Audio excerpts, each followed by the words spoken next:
So good morning guys. तो चलिए start करते हैं आज की रिवीजन क्लास। बताइए वर्ल्ड हीमोफीलिया डे ये कब मनाया जाता है? तो आंसर होगा 17 अप्रैल को। इसकी थीम रही है सभी के लिए एक्सेस, पार्टनरशिप, नीति और प्रगति। अच्छा, साइक्लोपियन दीवार ये किस राज्य में है? तो ये बिहार में है। बिहार में नालंदा के राजगीर की पहाड़ियों पर है। ये 40 किलोमीटर लंबी है और 4 मीटर ऊंची है। इसका निर्माण क्यों किया गया था? मगध साम्राज्य की सुरक्षा के लिए। और अभी ये चर्चा में थी क्योंकि बिहार सरकार ने इसे यूनेस्को में शामिल करने के लिए प्रस्ताव भेजा है।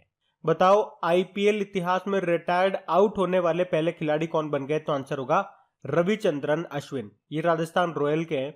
आपको पता है इस साल 2022 के आईपीएल ये इसका 15वां संस्करण था जो कि भारत में हुआ था। किस टीम ने जीता? गुजरात टाइटंस ने जीता है राजस्थान रॉयल को हरा करके। गुजरात टाइटंस से याद रखना ये नई टीम है, मतलब इस बार टोटल 10 टीमें शामिल हुई हैं जिसमें से 2 नई टीमें हैं।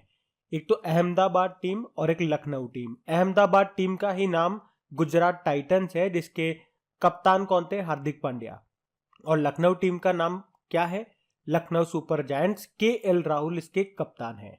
अच्छा, आप लोग कमेंट बॉक्स में टाइप करके बताओ पर्पल कैप और ऑरेंज कैप किसने जीती है? पर्पल कैप में आपको बता दूं जो सबसे ज्यादा विकेट लेते हैं उनको मिलती है। ऑरेंज कैप जो सबसे ज्यादा रन बनाते हैं उनको मिलती है। अगला है प्रधानमंत्री नरेंद्र मोदी ने हनुमान जी की 108 फीट ऊंची प्रतिमा का अनावरण कहां पे किया? तो आंसर होगा मोरबी, गुजरात। किस राज्य ने 14 अप्रैल को अंबेडकर जी की जयंती को समानता दिवस के रूप में घोषित किया? तो आंसर होगा तमिलनाडु। द बॉय वो रॉट द कॉन्स्टिट्यूशन नाम की बुक को किसने लिखा? राजेश तलवार ने। और अभी प्रधानमंत्री नरेंद्र मोदी जी ने कहां पर प्रधानमंत्री संग्रहालय का उद्घाटन किया? तो आंसर होगा नई दिल्ली में। और विश्व कला दिवस, वर्ल्ड आर्ट्स डे, ये हम कब मनाते हैं? 15 अप्रैल को। 2023 में कौन सा देश street child cricket world cup की मेजबानी करेगा? तो आंसर होगा भारत। और वीर बाल दिवस हम कब मना रहे हैं? 26 दिसंबर को। जबकि बाल दिवस 14 नवंबर को मनाते हैं और वर्ल्ड चिल्ड्रन डे 20 नवंबर को। बताओ किस देश ने दुनिया के पहले एंटी मिसाइल लेजर सिस्टम का सफल परीक्षण किया? तो आंसर होगा इजराइल। और इस लेजर सिस्टम को क्या नाम दिया? Iron B. चलिए अब हम पुराने महीने के करंट अफेयर्स का रिवीजन करने वाले हैं। देखिए पहला प्रश्न आपसे क्या पूछ रहे हैं। लता सुर गाथा ये जो बुक है इसके लेखक कौन है? तो आंसर होगा यतीन्द्र मिश्रा। और ये बुक अभी न्यूज में क्यों थी? क्योंकि इसका अंग्रेजी अनुवाद अभी आएगा जिसका नाम है English translation Lata a life in music, जिसे ट्रांसलेट किसने किया? ईरा पांडे ने। और लता जी के नाम से आपको याद है कुछ प्रश्न बने हैं आपके करंट अफेयर्स में, वैसे इनका तो निधन हो गया। एक तो याद रखना पहला लता मंगेशकर दीनानाथ पुरस्कार अभी किसको मिला? नरेंद्र मोदी को मिला। इनके नाम पे संगीत अकादमी और संग्रहालय कहाँ पे बनेगा? इंदौर में। और उत्तर प्रदेश के अयोध्या में एक चौराहे का नाम इन्हीं के नाम पे रखा गया है। इन्हें भारत का सर्वोच्च नागरिक सम्मान जो भारत रत्न है वो कब मिला था? सन 2001 में। और 2007 में फ्रांस का सर्वोच्च नागरिक सम्मान भी इनको मिला था।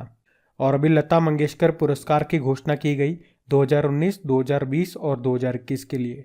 तो 2019 का मिलेगा शैलेंद्र सिंह को, 2020 का आनंद मिलिंद को और 2021 का कुमार सानू को।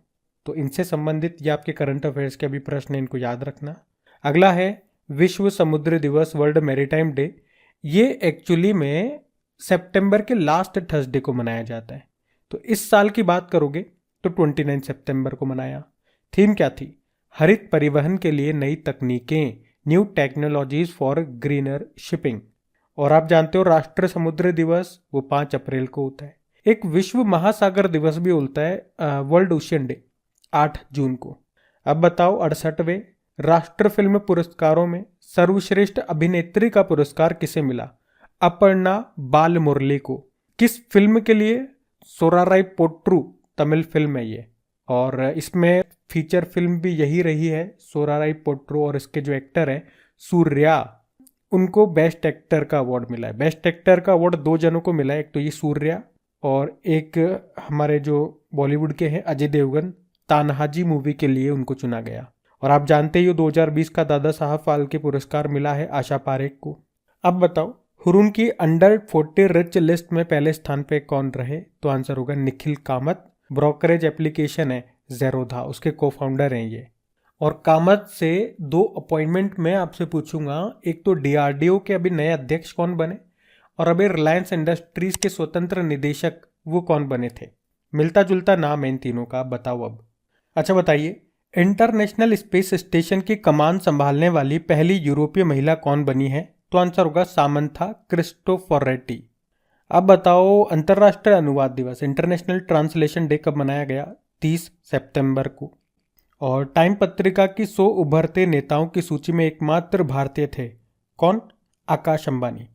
ये अभी रिलायंस जियो के अध्यक्ष बन चुके हैं। जयंती पटनायक का निधन हो गया, वह कौन थी? वो एक राजनेता थी, या आप कह सकते हैं उड़ीसा के जो पूर्व मुख्यमंत्री थे जानकी वल्लभ पटनायक, उनकी पत्नी थी। या और भी आप जानना चाहो तो आप कह सकते हो राष्ट्रीय महिला आयोग है ना, यानी कि नेशनल वुमेन कमीशन, उसकी पहली महिला अध्यक्ष यही थी। और वैसे अभी वर्तमान में कौन है? रेखा शर्मा है। अगला है, दुनिया का पहला सीएनजी टर्मिनल, ये कहाँ पे बनेगा? भावनगर, गुजरात में। विश्व हरित अर्थव्यवस्था शिखर सम्मेलन ये कहाँ पे हुआ? दुबई में हुआ। और भी क्वेश्चन है, अगली शीट में हम देखेंगे। चलो फिर चलते हैं अगली शीट में। चलो बताओ, स्वच्छ सर्वेक्षण 2022 में सबसे स्वच्छ शहर कौन सा बना? तो आंसर होगा फिर से इंदौर, लगातार 6वीं बार। सेकंड नंबर पे गुजरात का सूरत है, और तीसरे नंबर पे महाराष्ट्र का नवी मुंबई है। बड़े राज्यों में बात करोगे तो टॉप पे इसमें मध्य प्रदेश है, छोटे राज्यों में त्रिपुरा है। इंदौर से आपको याद आएगा, अगले साल जो 17वां प्रवासी भारतीय दिवस है उसका आयोजन भी इंदौर में होगा। और देश का सबसे बड़ा बायो सीएनजी प्लांट ये इंदौर में ही बनेगा। आपको याद है, अभी इंदौर पूरी तरह से डिजिटल एड्रेसिंग सिस्टम को लागू करने वाला पहला भारतीय शहर बना था। वाटर प्लस सर्टिफिकेट पाने वाला भी पहला शहर यही है। याद रखना ये सारे पॉइंट्स इससे। अगला है, किस भारतीय महिला अधिकार कार्यकर्ता को चेंज मेकर अवार्ड मिला? तो आंसर होगा सृष्टि बख्शी को। अब बताओ, अंतर्राष्ट्रीय वृद्धजन दिवस, international day of older person, ये मनाते हैं 1 अक्टूबर को। 1 अक्टूबर को इंटरनेशनल कॉफ़ी डे और वर्ल्ड वेजिटेरियन डे भी होता है। और इसकी थीम क्या थी अंतर्राष्ट्रीय वृद्धजन दिवस की? बदलती दुनिया में वृद्धजनों का अनुरूपण। और वृद्धजनों से 2 दिन आपको और याद होने चाहिए। एक होता है विश्व वरिष्ठ नागरिक दिवस, वर्ल्ड सीनियर सिटीजन डे, 21 अगस्त को होता है। और एक विश्व बुजुर्ग दुर्व्यवहार दिवस, world Elder abuse awareness day, वो 15 जून को होता है। अब बताओ, अंबेडकर जी के ऊपर एक बुक है, अंबेडकर लाइफ, इसको किसने लिखा? शशि थरूर ने। एक्चुअली में कुछ समय पहले शशि थरूर जी ने कहा था, कांग्रेस के वरिष्ठ नेता हैं ये, वैसे अभी कांग्रेस के अध्यक्ष बनते, लेकिन ये हार गए। चलो यही प्रश्न आपके लिए बन जाता है, ये किससे हार गए, यानी कि अभी कांग्रेस के जो वर्तमान में अध्यक्ष हैं वो कौन बने हैं? तो शशि थरूर ने कहा था कि वो बुक लिखेंगे बी आर अम्बेडकर जी के ऊपर, इसका नाम होगा अम्बेडकर लाइफ। आपको याद भी होगा, अभी तेलंगाना ने अपने सचिवालय का नाम बी आर अम्बेडकर जी के नाम पे रखा है।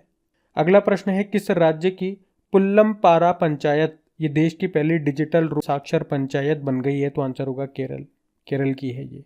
अभी देश का पहला कार्यात्मक रूप से साक्षर जिला कौन सा बना? मध्य प्रदेश का मंडला। अब बताओ, देश की तीसरी वंदे भारत एक्सप्रेस ट्रेन ये किन 2 शहरों के बीच में शुरू हुई? गांधीनगर और मुंबई। लेकिन आपके एग्जाम में या तो ये पूछा जाएगा कि पहली वंदे भारत एक्सप्रेस कहाँ से कहाँ चली थी। चलो ये आप बताओ कहाँ से कहाँ चली थी। वंदे भारत को ट्रेन 18 के नाम से भी जानते हैं। ये एक सेमी हाई स्पीड ट्रेन है, इसका निर्माण कहाँ पे हुआ पूछा जा सकता है। इंटीग्रल कोच फैक्ट्री चेन्नई में। मुख्यमंत्री डेयरी प्लस योजना ये शुरू की है मध्य प्रदेश ने, जिसका उद्देश्य है पशुपालक किसानों की आय इनकम को दोगुना करना। अब बताओ, किसने गरीबों के लिए सुरक्षित जीवन सुनिश्चित करने के लिए आसरा पेंशन शुरू की? तो आंसर होगा तेलंगाना ने। अब हम कल के करंट अफेयर्स को भी रिवाइज कर लेते हैं साथ साथ। और गाइज, अगर सेशन अच्छा लग रहा है तो प्लीज़, अभी तक आपने इसको लाइक नहीं किया है तो एक बार लाइक कर दो।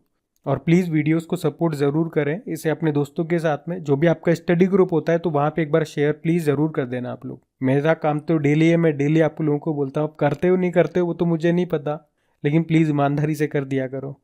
आपकी ईमानदारी आपके साथ है, पढ़ाने में मेरी ईमानदारी मेरे साथ है, वो आपको दिखेगी।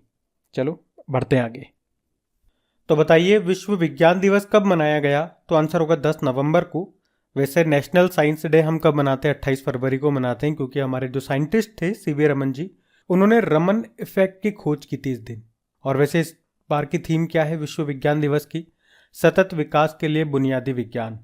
अब बताओ 2023 में खेलो इंडिया यूनिवर्सिटी गेम्स जो होंगे, जो कि इसका तीसरा संस्करण होगा, कहाँ पर होंगे? उत्तर प्रदेश में होंगे। और अभी 2022 में हमने देखा इसका दूसरा संस्करण हुआ बंगलुरु में।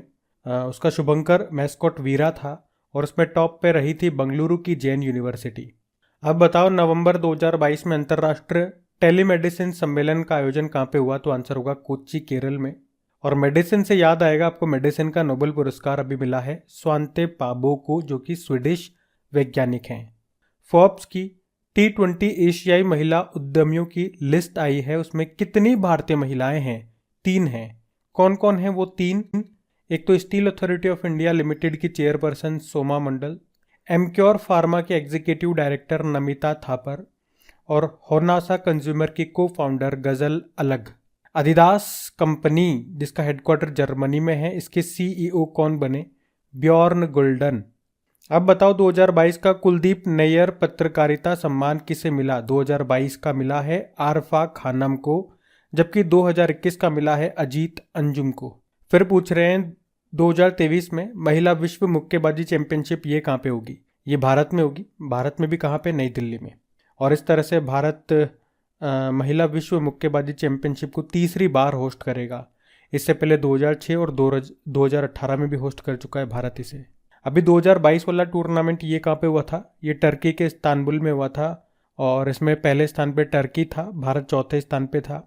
भारत ने इसमें टोटल 3 मेडल, जिसमें से 1 गोल्ड 2 ब्रोंज था। गोल्ड जीता था निखत जरीन ने 52 किलोग्राम कैटेगरी में। वैसे इंटरनेशनल बॉक्सिंग एसोसिएशन का हेडक्वार्टर आपको कहाँ पे मिलेगा? लुज़ेन, स्विट्जरलैंड में। अब बताओ क्यूएस एशिया यूनिवर्सिटी रैंकिंग 2023 में भारत में टॉप यूनिवर्सिटी कौन सी है? आईआईटी बॉम्बे। और इस पूरी लिस्ट में आईआईटी बॉम्बे 40वें स्थान पर है। और इस पूरी लिस्ट में टॉप पे बात करोगे तो चाइना की पीकिंग यूनिवर्सिटी है। अब बताओ नवंबर 2022 में प्रधानमंत्री गति शक्ति मल्टी मॉडल जलमार्ग शिखर सम्मेलन का आयोजन ये कहाँ पर हुआ? तो आंसर होगा वाराणसी में। आपको याद है वडोदरा में जो रेल यूनिवर्सिटी है उसका नाम बदल के गति शक्ति यूनिवर्सिटी कर दिया गया। गति शक्ति पोर्टल लॉन्च करने वाला पहला राज्य कौन सा बना? तो आंसर होगा गुजरात। और वाराणसी से 2 प्रश्न और याद आएंगे आपको। एक तो शंघाई कोऑपरेशन ऑर्गेनाइजेशन की पहली पर्यटन और सांस्कृतिक राजधानी बनी है वाराणसी। अभी रोपवे सेवाओं को सार्वजनिक परिवहन के रूप में उपयोग करने वाला पहला भारतीय शहर बना है वाराणसी। तो गाइज ये था आज का आपका रिवीजन वाला सेशन। बाकी आपको बताइए अगर अच्छा लगा हो तो क्या करना है। बस आज के लिए काफ़ी, थैंक यू।